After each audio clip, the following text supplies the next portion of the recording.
No, I got it. Wait. You guys are using the comm system now. Yeah.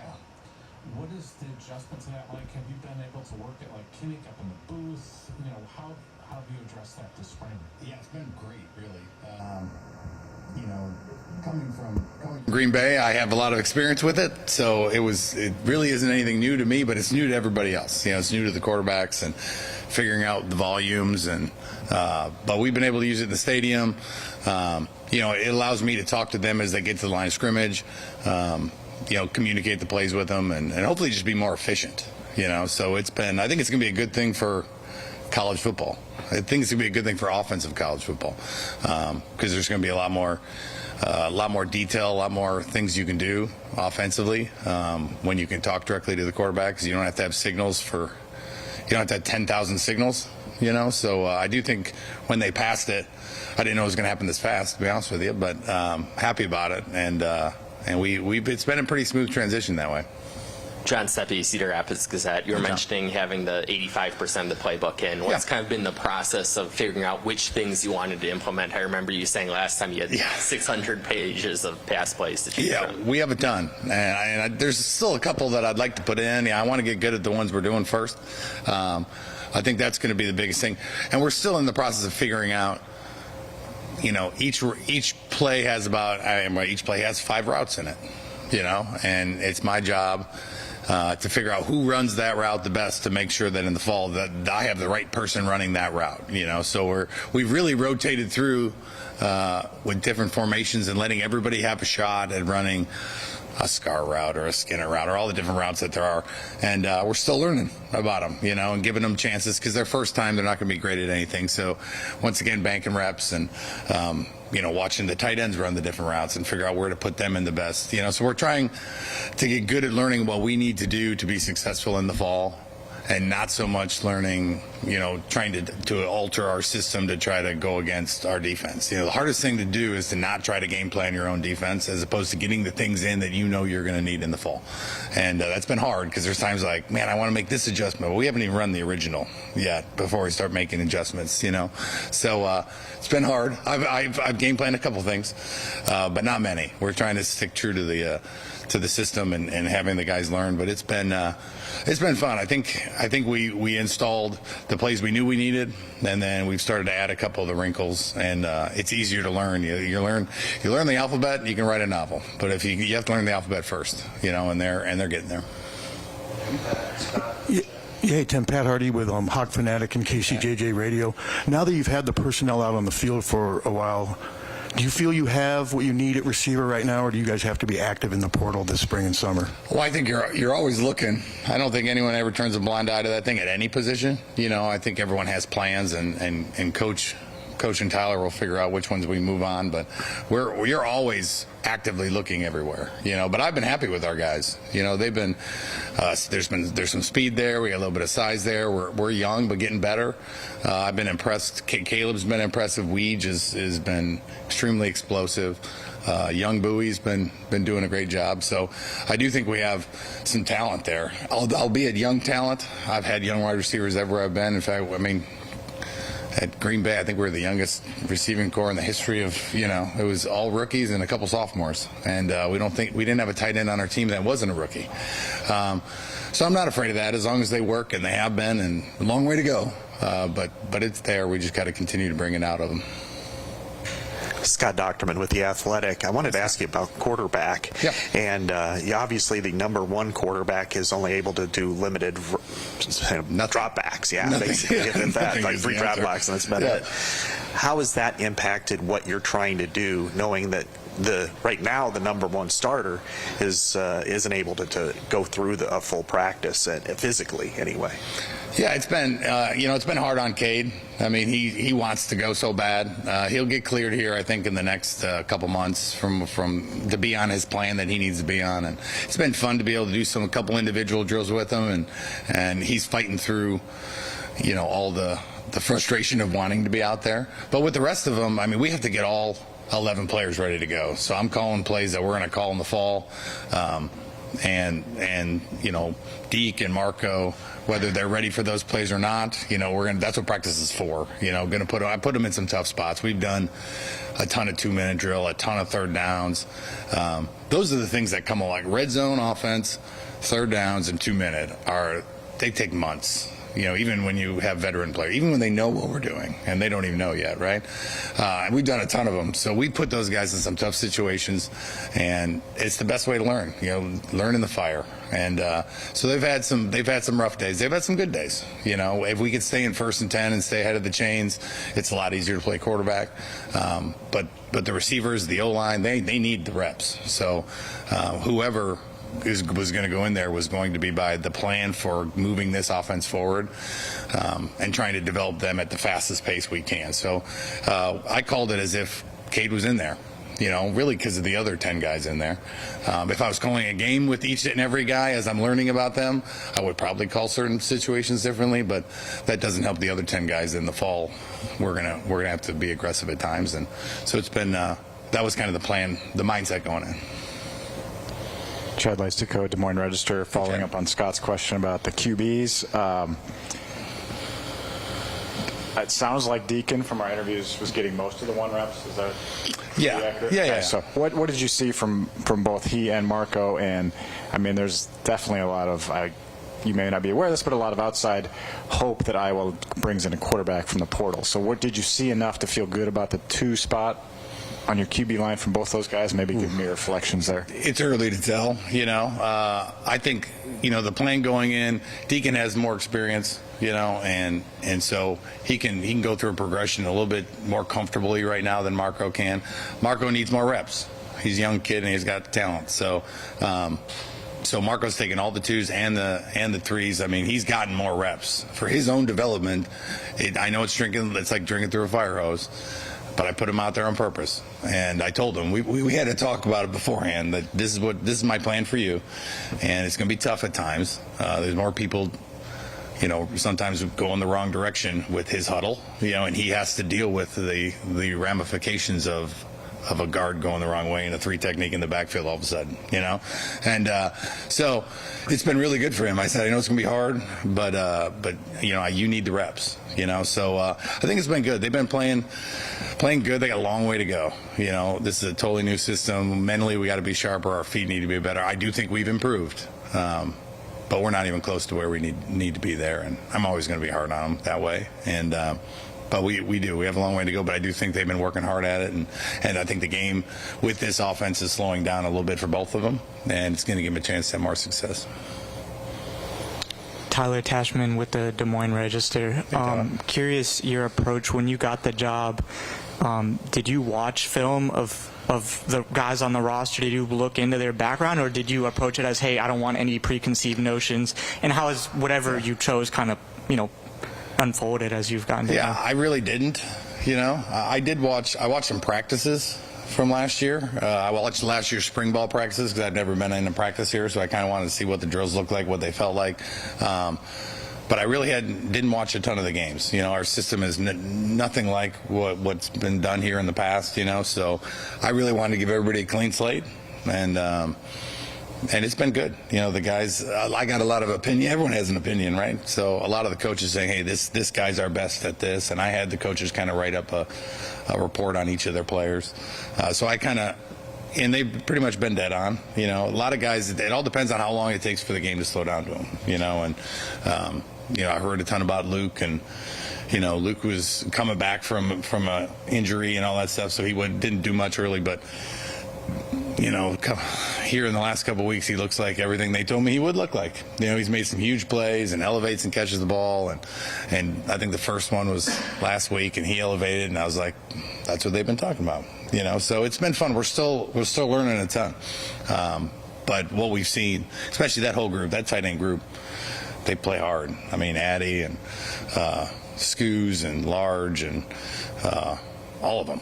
I mean, they fly around, and so it's been fun. There's a lot of stuff you can do when you have the big, long, fast Ortworth that can catch, and they're also willing to get their hands dirty in the box. So it's been a lot of fun because we're gonna need them. So that part has been really good.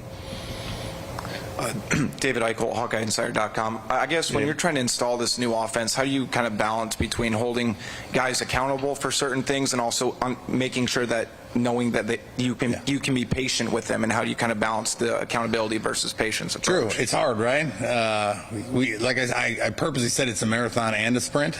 And I do have the numbers of the plays we've run, so I know every time I call a play, I know how many times we've run it. I know how many times that guy's run it. So that's really what's going to happen here in the next 3-4 months, is we see people starting to change the learning curve, and they start making adjustments and seeing it the next time, and you got to give them some bandwidth to make mistakes, and there's been plenty of them made. But some guys, a lot of guys are already starting to pick it up. Are starting to see the adjustments and see the blocking adjustments and the route adjustments and the timing changes, and those are the guys that are going to play. Everyone else, we just got to keep encouraging them to come along. But that comes with stacking reps, right? So that's the hardest thing, is we can't get enough reps every single day. The answer is always yes when coach says, do you want more team, or do you? Yes. Just let's keep going. Let's just keep running plays. Individual's really good, and we need a lot of individual to get our techniques down. But the plays, we're dealing with having to get better at a lot of things. But yeah, as we stack reps, you get less and less patient, and you start getting that. It becomes more clear who needs to be out there at that point, and we're way far away from having to make that decision. There's no depth chart, nothing right now. It's about getting the collective group to play the way we want, to play as hard as we want them to do, and to learn what we're doing and what's supposed to happen on each play. And we're getting closer and closer every time we're out there. Adam Jacoby, Rivals. What are some of the ways that you've seen Deacon in particular make some of those strides and improvements this season, or this spring, as he adjusts to your system? I think his feet have gotten better. I always give my quarterbacks multiple options when it comes to footworks, because I think there's a lot of ways to do it. I've done it multiple ways as a quarterback in my career, and so he's kind of honed in on a certain way of dropping that I think makes him more comfortable. I think it's allowed him to get through reads better. Still needs to be more accurate with the ball. I still think there's a long way to go. But when I got here, that was something that I noticed with him, that when his balance was off, the ball was all over the place. And so I do think that's improved. I think he's starting to get to know the offense. Now some of the different systems within the offense, we got a long way to go with. He's got a natural arm. I mean, he can throw the ball, but you got to know where it's going, and so when we get his feet right, the feet tell the ball where to go. And so he's gotten better there, long way to go, but I've been proud of that part. He's been working hard at it. Hey, Tim. Elliot Clough, Rivals. Hey, Elliot. I wanted to ask about the offensive line and how things are going. Of course, you've got a lot of guys back, but it is different, and like with the RPOs and such, I know that can be difficult for offensive linemen. I guess how are they taking to the new system, and has having that veteran presence been helpful? They are a veteran. Them and our tight ends, and really running backs too. Like, we have a couple really veteran groups, and then we have a couple really young groups. It's an interesting dynamic, But the O-line's they've been great. We have. I don't know how many combinations. You'd have to ask. I don't know how many combinations we played. It's moving everybody around. We got a couple guys. I can't wait to get Jones and Dunker back, and put them in the mix. But and Tyler's been playing center, and so we've just been moving everybody around to see who can do what, And as we get everybody healthy, we're going to start solidifying roles and start banking reps at certain roles. But I think the biggest thing that they need to learn is how to run off the ball.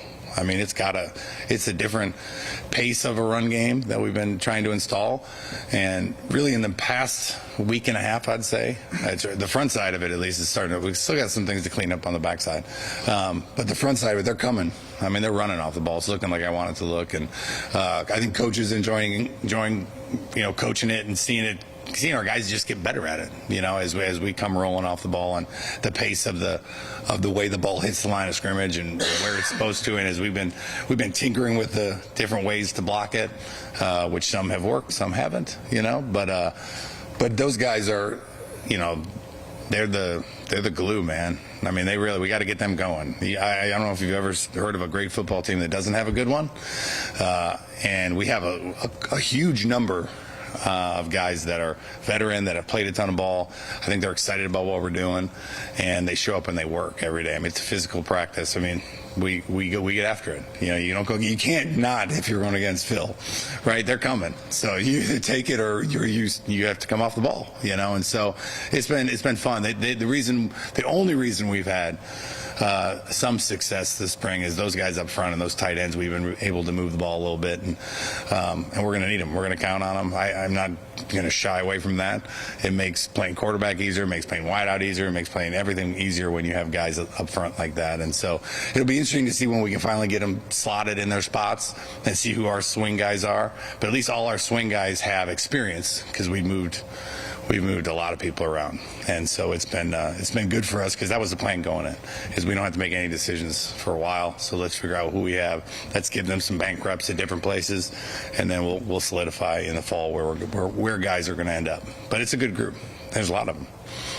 We'll do Tom, Scott, John, and Chad for 4 more. Hey, Tim. Hey. Tom Kakert, Hawkeye Report again. Not asking you to give away trade secrets or anything here, but 2 common themes we've heard from the players. The offensive side, more movement, especially with the tight ends, more motion. And the defensive players have said they're trying to confuse our eyes more. Can you kind of explain? The word I like to use is consternation, and really hard to spell, but they're spell check, thank God. You know, the biggest thing is if you ever let a great defense like the one we face every single day, if you're either going fast and then you don't have to move a lot, or you're going slow and you got to change the pitcher on them. You know, because if you let them pin their ears back, it's going to be a long day. You know, so we have tried to move their eyes around a little bit and switch up their fits, pre-snap, post-snap. Because a lot of times, if you talk to defensive guys, which I have been one, and I've worked with a couple defensive staffs last year, they never say you're never gonna beat the defense. You're just gonna get them to misfit something, you know. And so you know that is part of the goal of any offense, is whether it's through an RPO, whether it's through a motion, whether it's through a shift, whether it's through a post-snap sift. You know, just continue it and make sure that they have to be perfect in their fits. And we're probably going to try to change their fits 2 or 3 times before the snap. And one might be at post-snap, or they better all be on the same page, or we might hit one on them. You know, so that's really, you know, a huge part of what we do. You know, and something we don't motion every play, but we've been using it as a way to hopefully lighten the load a little bit to the guys up front. And the other thing that you do when you do that is you stop linebackers from just coming downhill and blowing up the line of scrimmage. They end up starting to play laterally, you know, and when they're lateral, if you get to them, you already gain 4, you know. So it's been good. But sometimes it confuses old linemen, you know, because they're moving around and they don't know. I mean, we've had linebackers run into each other because one thinks they're supposed to go that way and the other way, you know, and sometimes that helps us, sometimes that hurts us.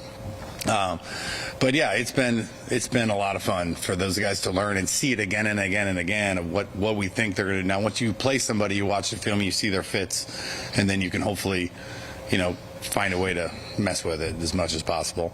But the O-line has to be comfortable with the movement, and that's why I think probably why the players have brought that up is we're trying to get them comfortable with that. Not a guy just standing there, but he's going to have to figure out a lot of the other stuff going on while we run a normal play that everybody runs. We're just trying to make it be as effective as humanly possible.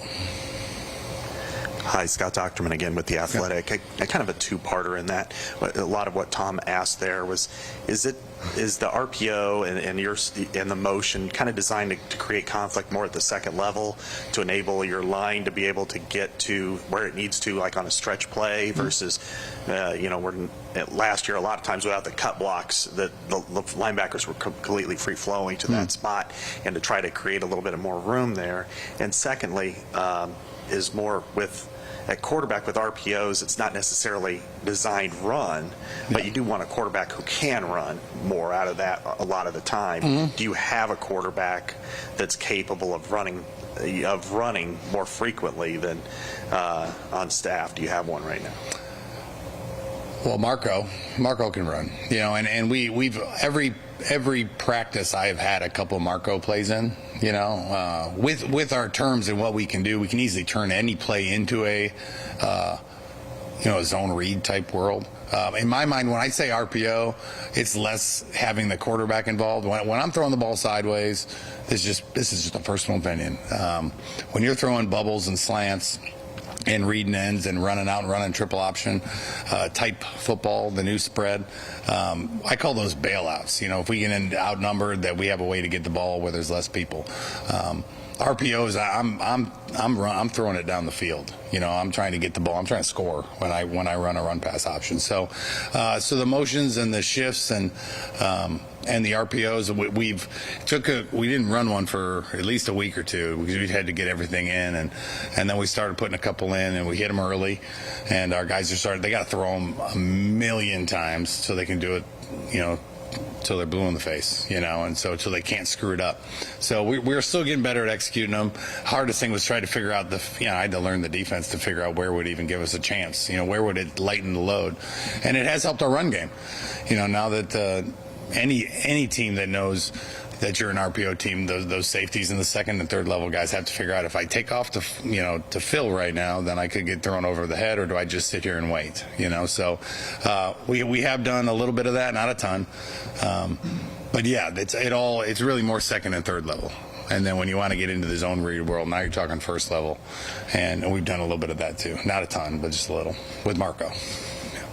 John Seppi, Cedar Rapids Gazette again. We've been hearing about Washington moving from backfield to working at receiver in the spring. What was kind of the genesis of that idea, and what's kind of stood out to you from him at that spot? Well, he's a great athlete, right? He threw the ball to me the other day, and the thing was spinning, and he can throw it as well. So, the biggest thing is we don't like that. I mean, we had a couple guys banged up and they were out for a short amount of time. And so it just made sense to put him in there. I think he still played running back. He carried the ball today, so he's still in the running back room, but he has a skill set that we figured it would be great for him to learn out there. And so he's gotten a ton of reps at our slot position, done a good job getting better. Sometimes he runs a route and he still looks like a running back running a route, and then sometimes he looks great. So it's been a very great. I mean, we have a good stack of running backs, and we felt like that was going to be the way that he'd get the most reps and be out there playing football. And then we'd still at the end throw him in for a couple running backs reps. So it's been fun. I think we're just trying to increase the amount of people that can help us in the fall. And with the amount of reps he got with the ones this year, due to little guys, he's going to miss 2 days. He's going to miss a day. He'll be back next week. All at that one position, he was able to hop in there and get a ton of valuable reps, and hopefully it'll pay off for him in the fall. It definitely will. He learned maybe more than anybody, having to switch 3 days in. I think he switched positions, and but still giving him a couple running back reps every day too. So it's I'm happy about. He's young and super talented, and he just shows up and works. And that's the best guy as a coach. Chad, nice to go again. So Saturday will be our last chance to see the team, fans' last chance to see the team until at least August probably. So how it works is we all make big conclusions about what we see after the spring game, or is it a game? I don't even know. It's not even a game, but yeah. But anyway, so what do you?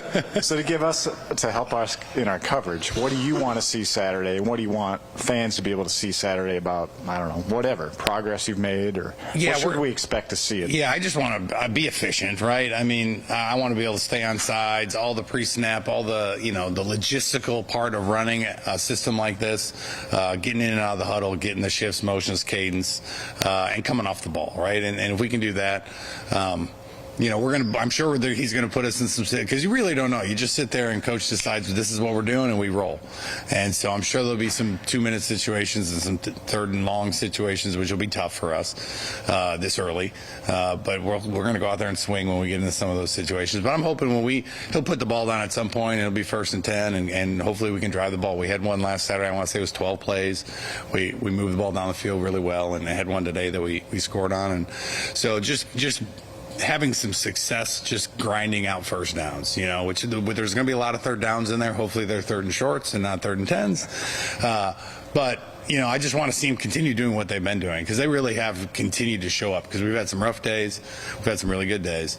And, they always respond. We watch the film together. We talk about the one thing about offense, man. If one guy screws up, the play's done, and, so it's not like, defense sometimes the left corner can fall down, but if the quarterback throws to the right, you throw a pick six, it's the greatest play ever, right? So we need to all be on the same page. So, we're not going to put a lot of crazy, new plays in or anything like that. I don't have anything to add from what we put in the last week. And we just want to see them go out there and execute this stuff. And really, we talk about banked reps again, right? And stacking them. Whether there's 20,000 people there, whether we're in Kinnick, on the practice field, in the indoor, we need them. And I want to see the guys respond to having people there. I was worried last Saturday because we were in the stadium. There's no one there, but it was just different. And this time there'll be some people there cheering for them. So, the ability to stay focused and keep playing the same way no matter what. Try to keep them so busy, working, thinking, and trying to execute that they should hopefully not even hear anyone there. We got ways to go to get there. But it's going to be fun. It'll be fun for everyone to watch kind of our plan and what we're doing and who's having success and who's not. And it'll be competitive because the defense plays hard, so it'll be fun to see which guys can step up to the occasion. But yeah, I just want to see us get a little bit better at being efficient, take care of the ball, get in and out of the huddle, no penalties, because that takes time, and we've done a pretty good job of that. But there'll be, I don't know how many people will be there. I'm the new guy, so a lot of times the answer, and they're like, we're going to do it like we did last year. I'll be like, oh, how's that? Like every day of practice, like, hey, how's this drill go? Just like last year. Oh, how's that? So I don't know what tomorrow is, or Saturday is. So we're going to see whatever coach tells us to do. We're going to show up and try to get better, and the guys really have been doing a good job of that. So it's been a lot of fun. Long way to go, but it's been a good start. Thank you, Coach. We're good. Thanks, guys. Appreciate it.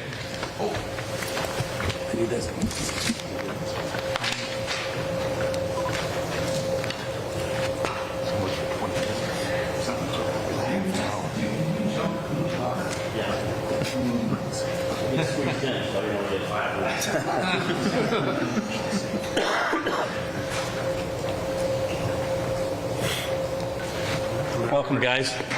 Thank you guys for coming. Obviously, it's this time of the year.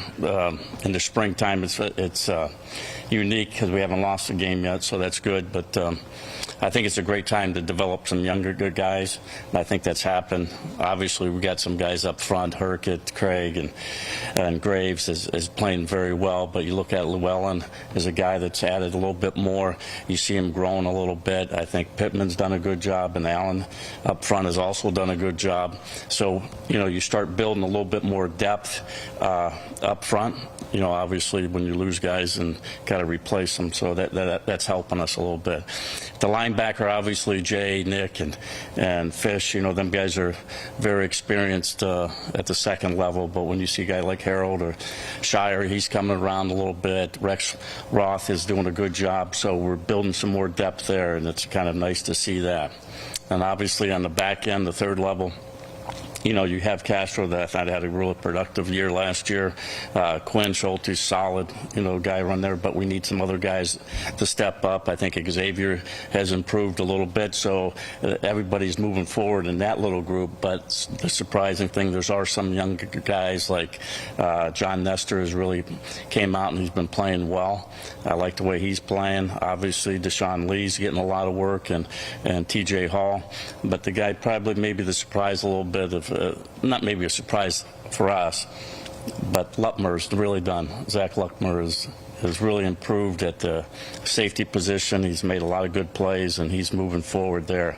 So with all that, just went over the where I think guys are going and where we're adding guys to help us out for next year. Obviously, we have 8 guys returning, but that doesn't mean anything going into the next season. Scott. Hi, Phil. Scott Dockerman with The Athletic. I wanted to ask you about the defensive line. The correlation between Iowa's success defensively has come a lot of cases because you've had a lot of good depth and you've been able to rotate guys. Where are guys, say, 6 through 9 on that unit? Are they as far along as you need them to be or want them to be? Or how far do they need to be before you feel like going into the fall you can throw 8 guys out there in a given game? I think we're getting a lot closer to that point. There's some guys over there that's taking some strides, and you look at them, and you look at Pittman. We would say last year, he was a guy just trying to figure out, where to be on the field a little bit. But there's some things out there that he's stepped up his game a little bit, and I think obviously he's done a good job. Llewellyn, like I said, I think he's improved it. Now, are we too deep all the way across? Can we find another guy over there? I think we have some other guys, Gaffney, or you got Hubert. These two guys have been grinded in there, and I think they do a good job, especially when they're both in there together. I think, so we'll find another guy. Maybe it might be 2 or 3 guys adding that 8th guy, but we'll have enough guys. Hi, Phil. John Steppe, Cedar Rapids Gazette. When you have, if I'm doing my math right, 8 returning starters, a lot of 5th-year, 6th-year guys, how do you kind of balance giving them their time and maybe setting aside some time for some more developmental guys to get maybe some time with the ones? At the beginning of practice, we kind of told some of these guys that we're going to make sure that we cut their reps out because we needed some other guys to step up a little bit. And I think they've been pretty good. But after a while, after the first or second practice, these guys are standing on the sideline and, hey, they jump in there when they're not supposed to be in there. And or at least I didn't think they were supposed to be in there. But so I think it's good, and it shows a little bit of development leadership for them guys. It's hard to go out there and not practice for a little bit and then sit here and jump into a, game situation. And so I think they've been, they want to keep fresh, too. They don't want to get rusty, which is a good sign. Hey, Phil. Elliot Clough, Rivals. You mentioned Zach Lutmer being, I guess, kind of a surprise for you, maybe more surprise for us than for you. But I guess in what ways has he shined to you this spring? Well, the opportunities when you put him out there and I see him move around. Obviously, he has great skill set and his movement-wise, but his reaction and how he falls into some plays that he's made that you sit there and say, that's pretty impressive. That he's, he might be chasing a guy and how hard and his effort and his commitment to trying to be better. And I've been flipping him around between, free safety, strong safety, and cash. I think he can play all positions. So, to get that's rare to do. It's hard to find those guys. And I think he's just showing a little bit. And he still needs to grow. He still needs to mature and be a little bit more vocal. Being a young guy coming in and trying to control the back end is not easy. You're the one that has to be confident. And I think he's gaining confidence by the day.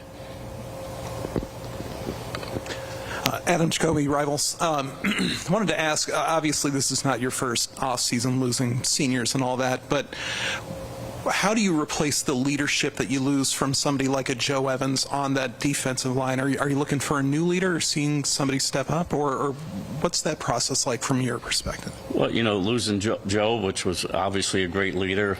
Logan Lee, I think, is another guy that's leadership over there that you can do it. But that's the whole growing up aspect of some of the other guys that are coming up. You look at Aaron Graves, might not have been the top leader last year in that group, but now you start seeing him coming. The better he's playing, the better that you can lead.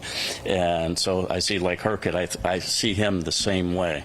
Like, hey, the better he's playing right now, the respect that he has and the way people play, that's how you become a leader, and I think is the way you go about your business and the demands that they come. And obviously, Joe was very vocal, and he was fun. Obviously, he's, I don't know, 6 years, 5 years, he's been here a while. So, but I think he left some of that stuff, and that's exactly what it's been fun to see these guys gelling together.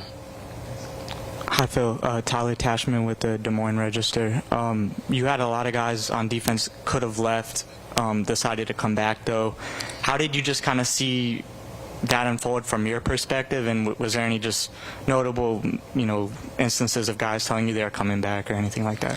Well, it's always kind of hard when you're going through that transition of like, hey, you're going to go out into the real world, whether you go into the NFL or you're going to go to dental school like Quinn is going to do, and he had an opportunity to push that back, so it gave him a reason that he could come back and start it. But everybody has different philosophies or reasons why they want to go. I just thought that the connection that they all had and saw the opportunities here, what could they do this year? How can we be better than we were last year? And I I think the connection is really good with these guys, the way they've been together so long and playing together. It's hard to leave, because once you leave, there's no coming back. Hey, Phil, Chad Leisico, Des Moines Register. I wanted to actually ask about the NFL draft, which is a week from today. You may have your first-round defensive back since you've been in Iowa chosen, but you've had a lot of successful defensive backs in the NFL. So I'm curious, what would that mean to you to have a first-round pick in the defensive backfield? And also, like, why do you feel like Iowa defensive backs are so well prepared and almost like overplaying where they're picked typically, at the next level?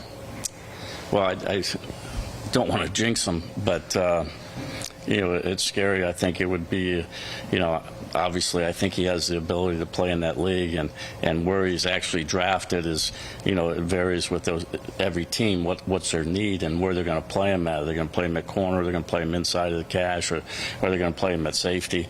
So to me, I just know he's a good football player. I know that wherever he goes, he's going to be successful, and I think the opportunity, the way these guys, study the game of football kind of helps them out in their further career. And I think they've seen that with other guys that went through this program that are playing in the league right now. And obviously some guys are getting their second contracts that they kind of aware of and how they went about their business. So I think they see that. And I think most of the guys that come out of here that are draftable, they seem to stick on the team just because of the work ethic that they have and the routines that they set during the week of how they got to prepare. And I think the same thing is going to carry over to the NFL, and I think that's what helps them out a lot. Hey, Phil. Tom Kakert, Hawkeye Report. Wanted to ask you a twofold question. One, what's been challenging, different about the offense that you faced this spring? What's impressed you there? And did you ever find out who set up the Broyles thing? You said you were going to find out who did that to you. Yeah, that was, I think my wife had something to do with it. They contacted her, so, I don't know what I can do about it. So that kind of ended that. But going back to what was your first question, the offense. Well, it's kind of funny. There's 11 guys out there. Okay, they're either going to run the ball or they're going to pass the ball. Okay, and these teams go back whether they want to get it out quick or whether they're going to go out and run some nakeds and play action pass you. It's all the same thing. Now, is it reduced more or is it spread out? So what it does with some of the motion over there, you really got to concentrate and focus on where your eyes are, and you have to be able to. It's like driving in Chicago doing rush hour. You know what I mean? And sometimes it goes, but they're not always doing that. So I think you got to keep things simple and know how to leverage the ball and understand that. And I think after, first couple of days of seeing some things, I think our guys have been comfortable of getting to know it. And it's kind of like a standard thing right now. It's just a way of doing something differently, but they still run the inside zone, outside zone. They still run the nakeds. They still run the same pass concepts. But there is some motion in there that you got to make sure that you got to see things and don't be misfitting, and make sure you can stop the run and don't give up the big passes. Finish up with John, Elliott, and Tyler. John Seppi, Cedar Rapids Gazette again. You were mentioning Maxwell a lot earlier. Is there like a particular aspect of his game where you've really seen him especially grow in these last 3 or 4 months?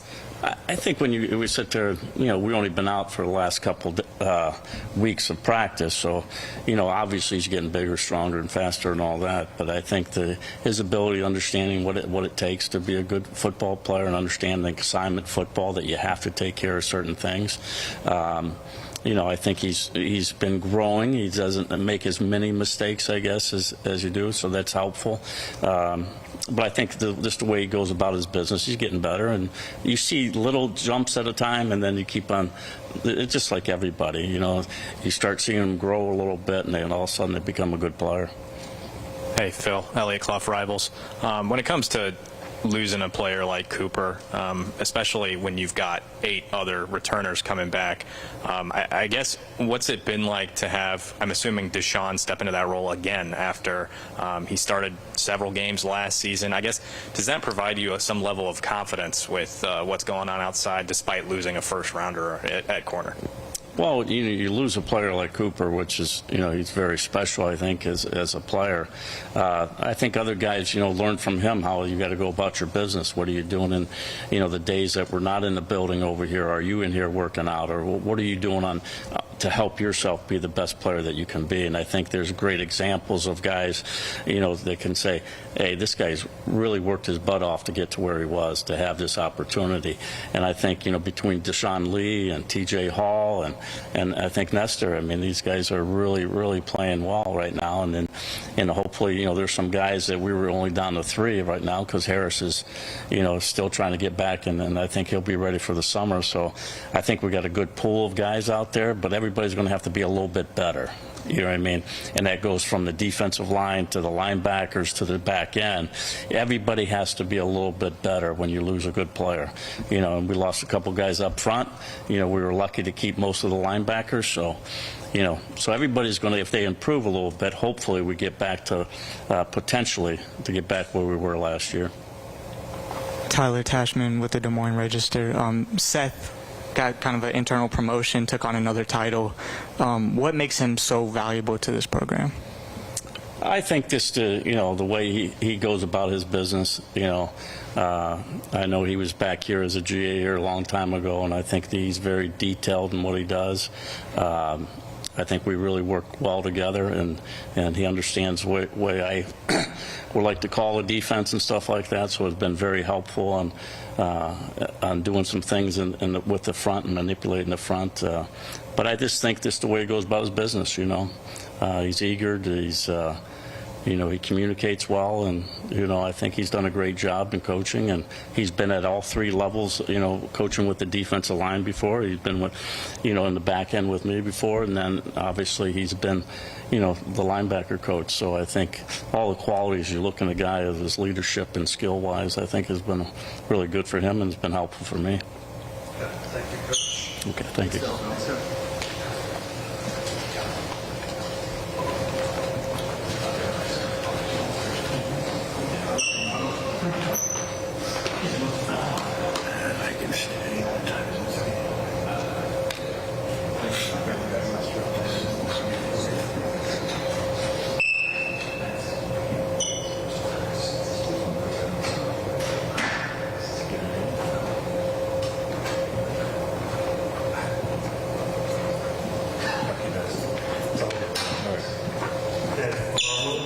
How you guys doing?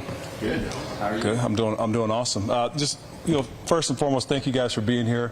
I know a lot of you guys see a lot of faces. A lot of you guys are doing extra work, been spending a bunch of time covering women's basketball, right, and watching our basketball team phenomenal run. Awesome to see all that, and I know a lot of you guys pulled double duty and away from home for quite a while, but it's a pretty cool experience as an alum, as a fan of Iowa sports, and as I mentioned, as an alum, watching that whole thing. I know you guys were all front and center for that. But a little bit, we're at practice 14 of spring football. Had that this morning. Thought it was a good practice overall from special team standpoint. Saw some guys make a jump. It's a different year, right? Different year, new room that we have in regards to specialists. Have 6 players within the room, replacing 3 players. Okay, only two guys that have any playing experience at the college level. So that's interesting, as you can imagine, as a coach. But I feel like we have a really good, strong culture of special teams here at this university within the program, but then also within a strong culture within our specialist room right now. And I think we just want to try to keep that going with the guys that we have within the room. And anytime you lose a player Tory Taylor's caliber, you can never replace a player like that. You can never replace the player or the person, but the role does need to be filled. And so that's going to, there's a battle for that right now, obviously. So we've got that going on. We've got the battle at long snapper going on, and then also at kicker. So again, new faces, all sorts of stuff going on. Phil just talked about Gunner and Cooper DeJean that's also leaving us. So there's plenty of opportunity out there. And anytime there's change, like we have going on, there's opportunity for growth. And so we're looking for that right now, and that's what we've been focused on here the first 14 practices of spring, and hopefully have a good one here on Saturday. So lots going on in special teams. Any questions you guys may have, happy to answer. Start with Ron. Oh, wow. It's a new format. It's like a game show. It's like a game show. Yeah, Chad Leistic, good morning. I just want to start out by saying I'm disappointed you never had Cooper DeJean hold before he left. You didn't.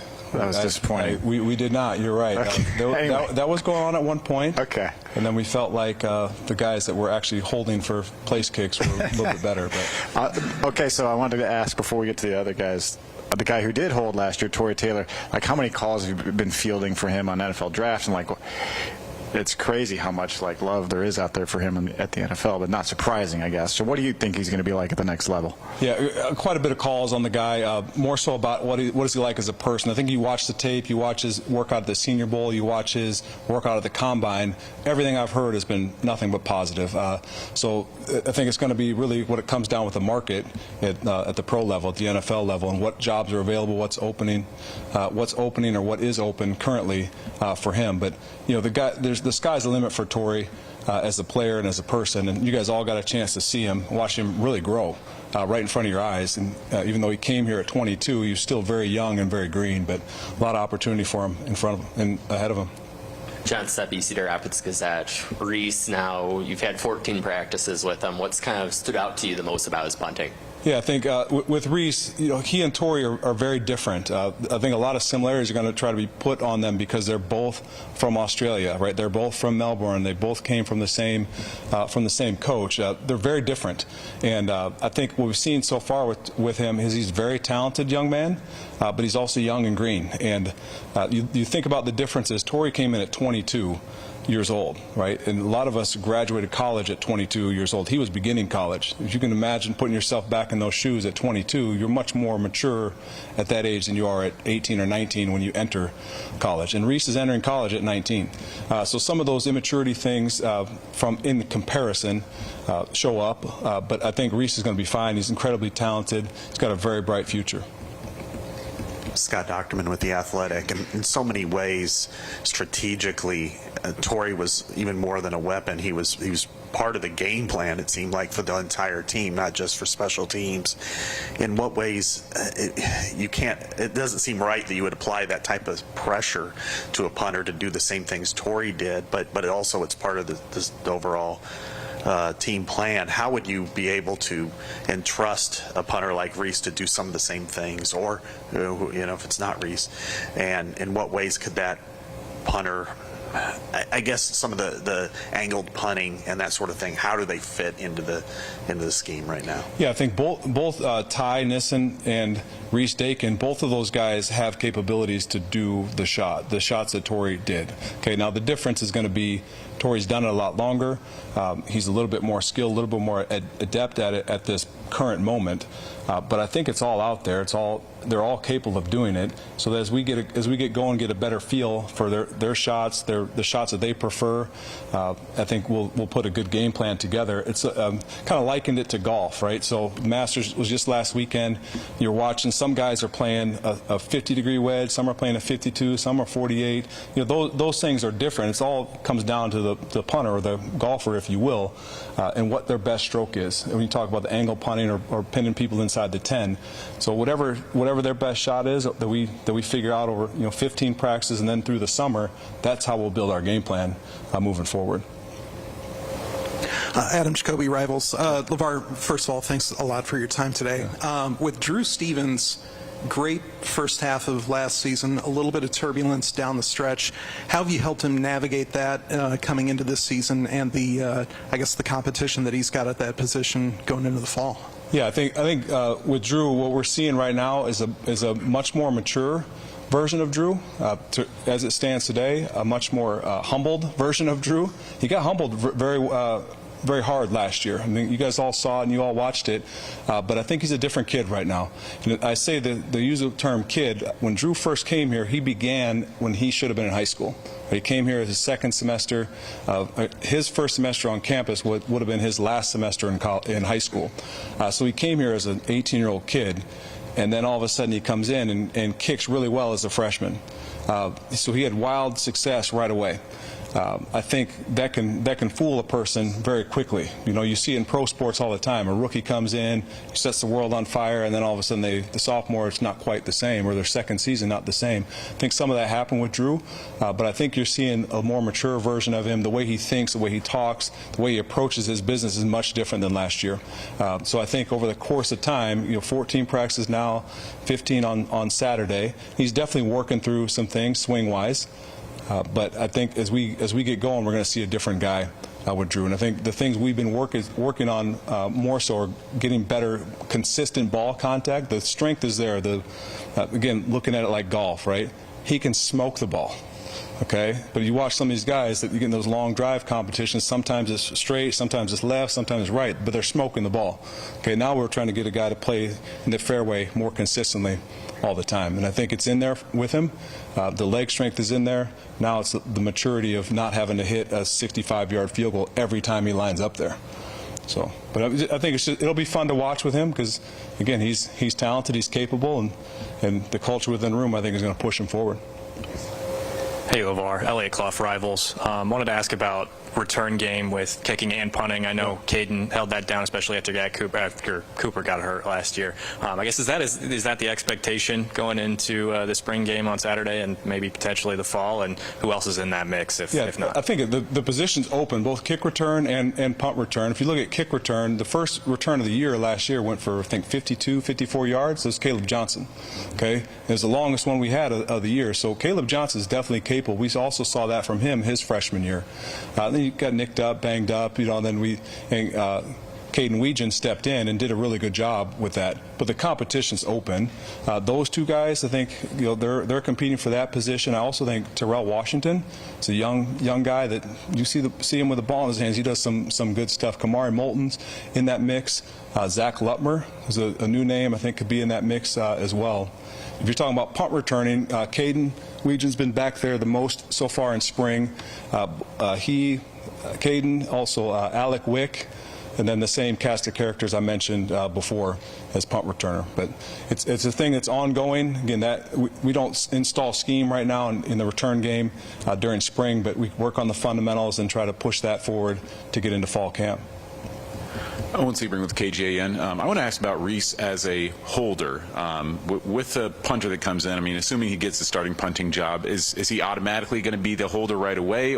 And how much of your practices go into helping making sure that transition happens, that he's a capable holder versus transitioning to just being an American football punter as well? Yeah, as far as a holder goes, the best guy is going to get the job. It's not going to be because he's a starting punter that he's the holder. Sort of like we flirted with Cooper years ago, right? Flirted with him. Some other guys we're flirting with, okay, just so you know. Some other guys we're flirting with, but it's going to come down to can they execute, and is the kicker comfortable with him holding to make place kicks. But overall, I think guys have been working at it. Ty Nissen has done a really good job, I'd say. Right now, currently, he probably has the upper hand right now. And then Reese has done a fine job with it as well. It's just going to take reps for him because it's not something he's really done in a game before. Neither has Ty here at Iowa, but he's done it before in both high school and in junior college. Hey, LeVar, Tom Kakert, Hawkeye Report. Wanted to ask you about... By the way, I love when you guys introduce yourselves like I don't know who you are. Like we don't know you. For you two. Got you. Gunners. Yeah. John Nestor guy you're looking at there, or who are some of the guys you're looking at there? John Nestor? No way. No, of course. John Nestor's done a really, really good job this spring. It's been really fun to watch him grow. He's still a freshman in college right now, right? But just watching him each practice, like whether it's on defense or on special teams or working as a gunner, he's grown tremendously. He's a guy I could see out there. Zach Lutmer is a guy that played in the game, in the bowl game, did a really good job at the gunner position as well. Cohen Entringer, when he makes his return, I think we all saw his effort and his energy and his speed at the Big Ten championship game.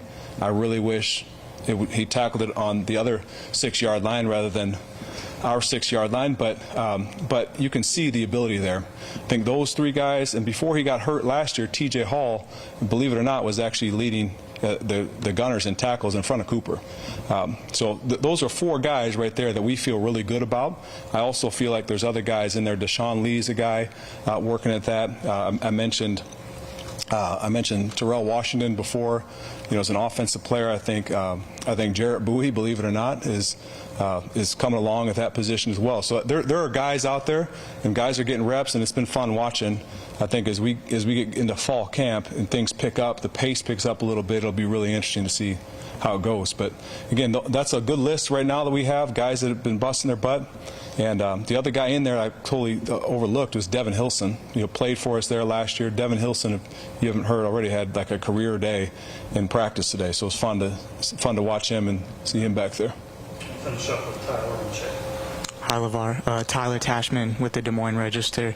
When you go about evaluating kick return, punt return, what are some of the criteria you look at as, hey, these are really important when it comes to who we're deciding is going to be back there? As a returner? Yeah, punting and kicking. Yeah, so punt return and kick return, first and foremost, how you field the ball. Okay, so that also comes into decision making. Right? Do you make a good decision, like particularly in punt return? Should I fair catch this or should I field this and go? And as a kick returner, we're looking for guys that can field it and hit the thing as fast as they can, because it's a little bit different game, different hang time, different return opportunities. But those are the first and foremost the things that we're looking at. Then it comes down to how hard they run, and then can they make yards, and do they have the ability to go the distance? Chad likes to go again. Last question, I guess, right? Oh, wow. 2 for you? I guess I got 2. It gives me a chance to say we didn't see any fakes last year either. So. Okay. Is that a question? No. My question is, I'm just giving you a little, give us some stuff. Give him stuff to write about. We did not, but I can tell you they were called, and then the look did not present itself. Okay. So my question is on Drew Stevens. So obviously he got benched or whatever in the Nebraska game, and then you guys didn't score another point or even attempt to kick the rest of the year. So what was that like for him to what did you see in that process? Because we didn't get to see him kick other than warm-ups from Nebraska till now. How was that mental growth up until the bowl game? Did he make that progress you needed? I think what you're talking about. I think as a kicker and as a competitor, which Drew's an ultimate competitor. Right? If you know anything about him, you ever talk to him, there's a little fire in there. There's a tiger inside of Drew Stevens, and that's tough for a competitor. You ever talk to elite specialists like Nate Kading's a good example for that. Missing a kick and then not having another opportunity for a game, let alone for months. It's hard to deal with, but I think Drew's had a very mature approach to it. I think he's really dialed in. I think he's trying to figure it out, and he's done an excellent job with that. I think he's also taken a better approach to the mental side of kicking, and a lot of that work has come with Carmen Tabby-Preeb, who's our sports psychologist, does an awesome job. Players love her to death, and she's been very instrumental within our room. And so I think he's really taken to that, which maybe he didn't before. He wasn't quite a believer in some of the tactics that she uses. But I think he's doing that now, and we're seeing growth. Okay. That's it? Thanks, everybody. All right. Game show's over. See you guys. You got it. Thank you.